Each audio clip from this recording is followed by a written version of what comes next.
Capítulo 7. Entre os Ganien e Garra.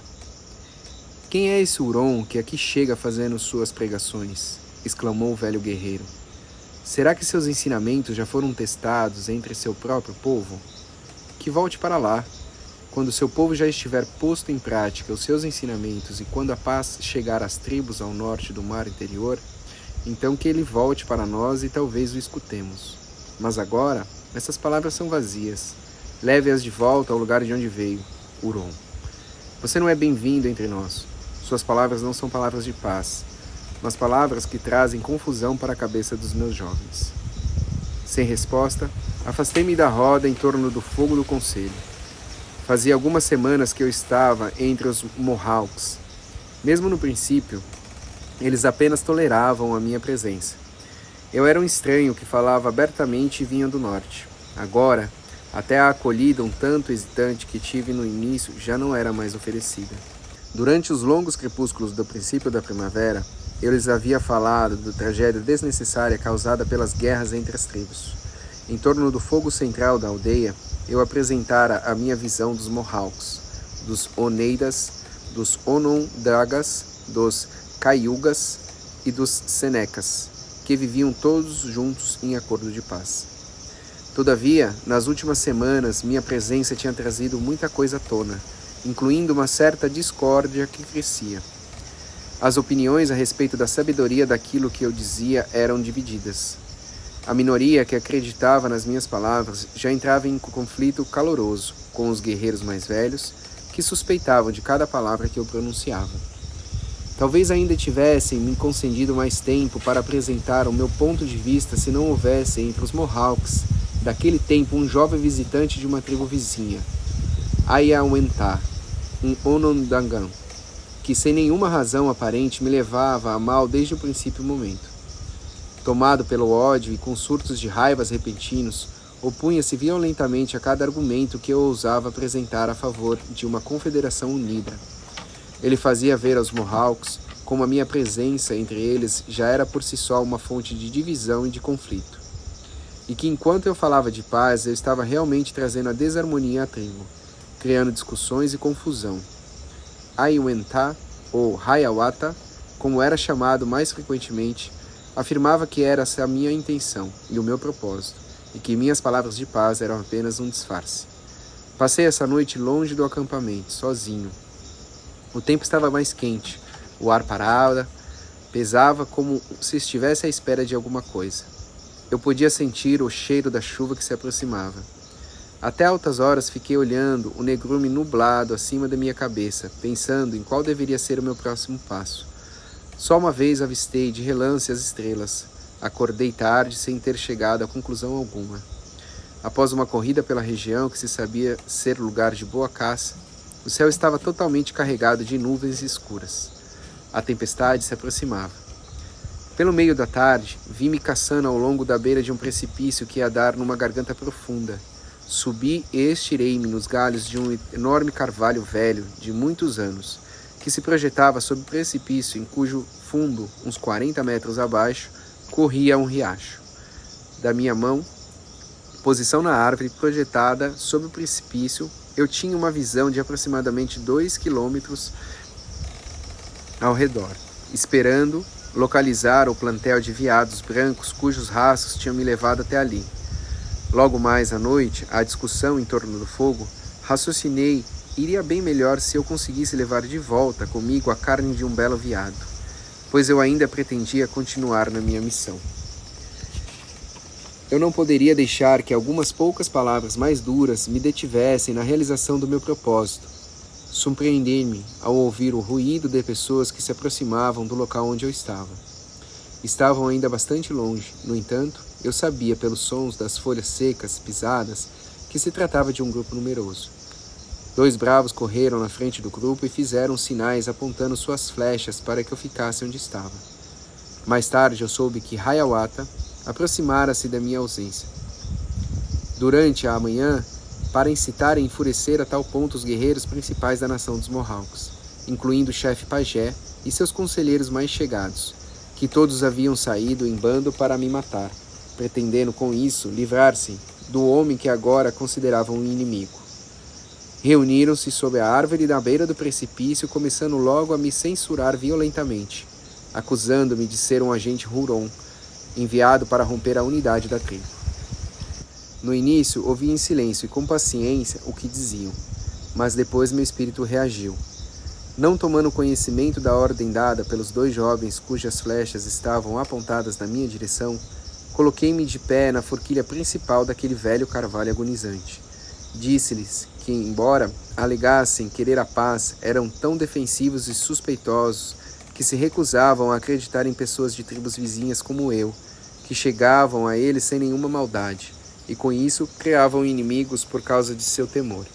Apresentei-me como exemplo de alguém que vem em paz e amizade, mas que agora se sentia tão desacreditado e vilipendiado que, se fosse outro, tornar-se-ia de fato um inimigo.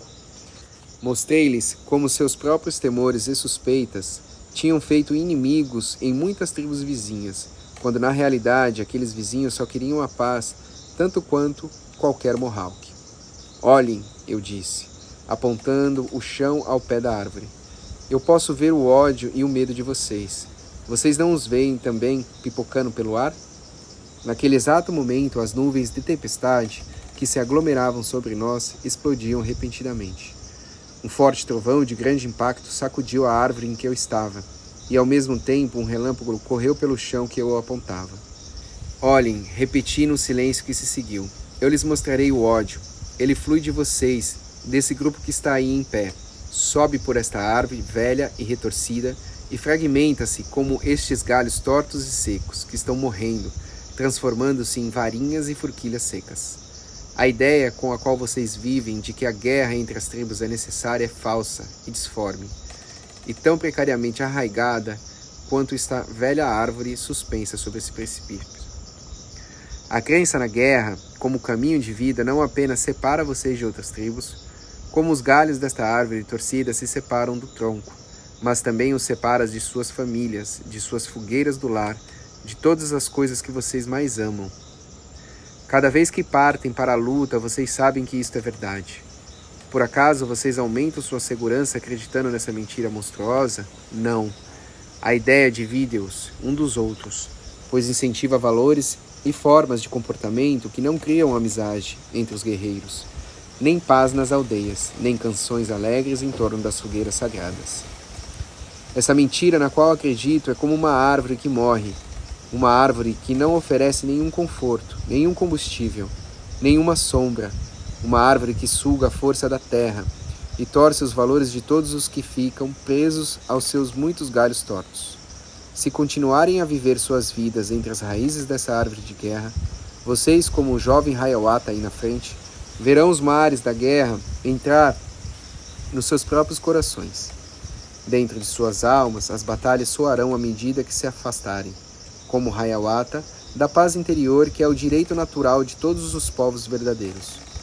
Eu não sou um Mohawk, isso vocês sabem, mas também não sou um Huron, que vocês pensam estar aqui sozinho. Eu venho da tribo dos povos verdadeiros. Eu sou um Ongen-Honre. Represento os que não se veem, os seres alados do céu. Eles estão comigo agora. O sopro de seu espírito alimenta o meu corpo, e minha voz está cheia de sua força. Juntos, imploramos pelo amor de tudo que é sagrado e verdadeiro, pelo amor de suas famílias, de seus filhos e dos filhos dos seus filhos. Deixem a falsidade da árvore da guerra e somente peguem suas armas contra os seus semelhantes em defesa própria. Levem a aldeia de vocês para repousar tranquila à sombra da árvore da paz. Homens da nação Mohawk, se quiserem ter honra, se quiserem a verdade, se seus filhos querem crescer saudáveis e íntegros, cortem fora dos seus corações a árvore da violência. Cortaremos essa árvore de nossos corações, disse Hiawatha rancoroso. Nós a cortaremos aqui e agora, com você nela, para cair no precipício onde o abutre, o lobo e a pantera verão como é pouco o alimento que uma carcaça como a sua tem a oferecer. Houve um rumor de consentimento dos guerreiros reunidos. Um velho cacique levantou a mão, pedindo silêncio, e disse: Deganawida, você usou essa mesma árvore na qual você está agora para nos dizer, a nós, seus superiores, o que devemos fazer com nossas vidas. Não precisamos de você para nos guiar. Nós é que escolhemos o que devemos guardar em nossas vidas. Nós escolhemos também o que jogamos fora. Acho que dessa vez o jovem Hiawatha falou sabiamente. Nós cortaremos fora essa árvore. Ele disse, e seu rosto escureceu. Para que você e suas palavras de discórdia caiam com ela no precipício, e lá embaixo, onde não irão incomodar mais o nosso povo. E bruscamente mandou que vários dos bravos começassem a derrubada. Com um movimento relâmpago, e antes que pudessem começar, puxei da cinta o meu machado Tomahawk. Apontando com ele as nuvens escuras que cobriam o céu, soltei um grito tão selvagem e terrível que alguns Mohawks pensaram que foram o meu comando que fez o céu se abrir naquele momento e despejar a chuva em torrentes furiosas.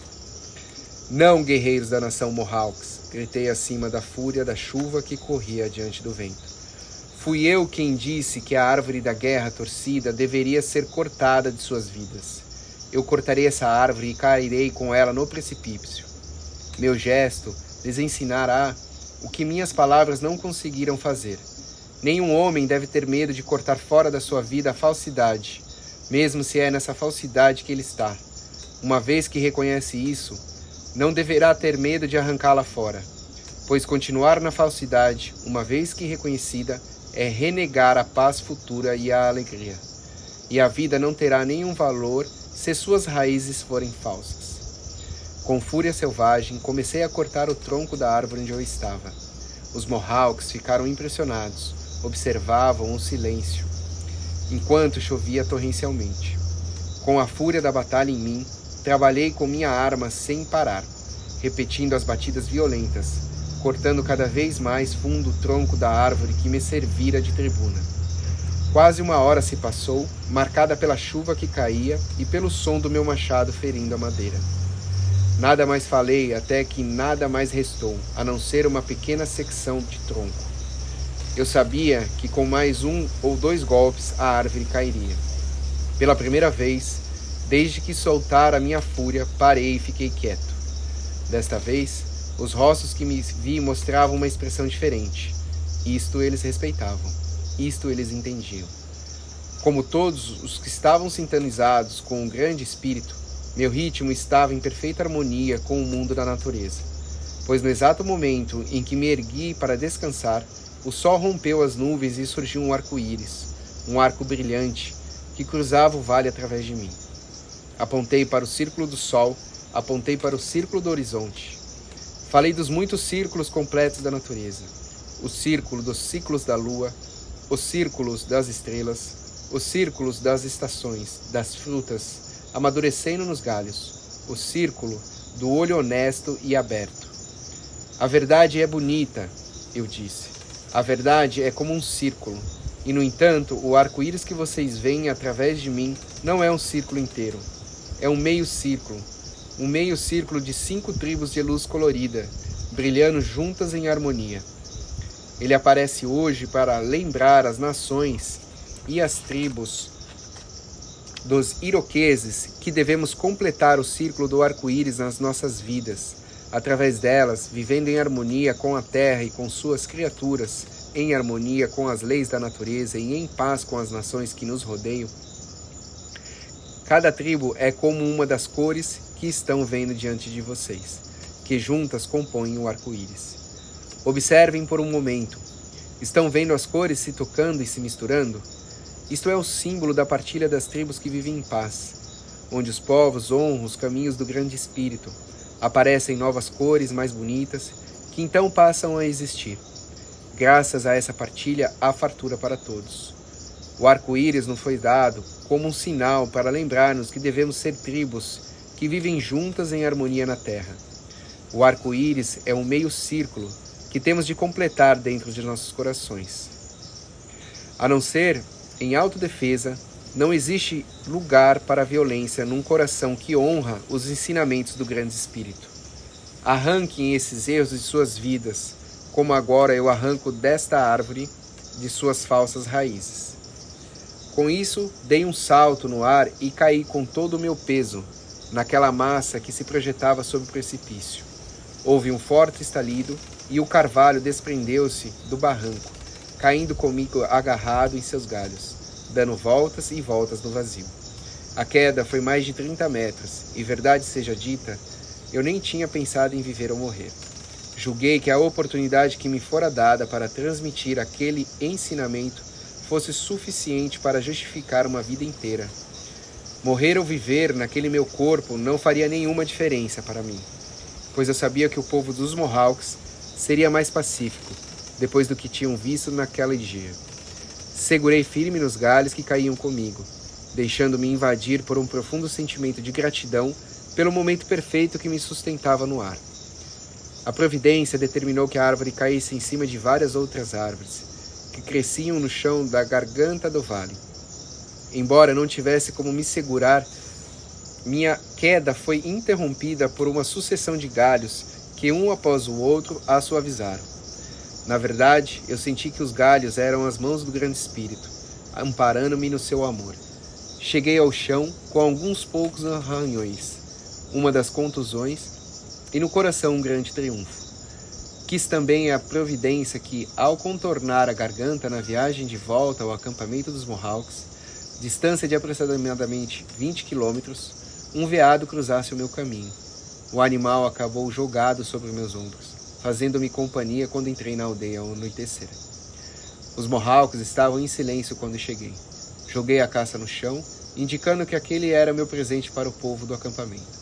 Esperei de pé em silêncio por apenas um momento, pois o mesmo velho cacique que naquela tarde aprovara minha morte, fez um gesto convidando-me a sentar. Agora eu sabia que o pior da resistência tinha sido vencido, o que ficou provado no banquete que se seguiu. Os Mohawks agora estavam abertos à minha mensagem. Contudo, de todo o povo da Sílica, ninguém foi tão profundamente atingido quanto os Onondaga Hiawatha. Sua transformação foi como sair das trevas para a luz.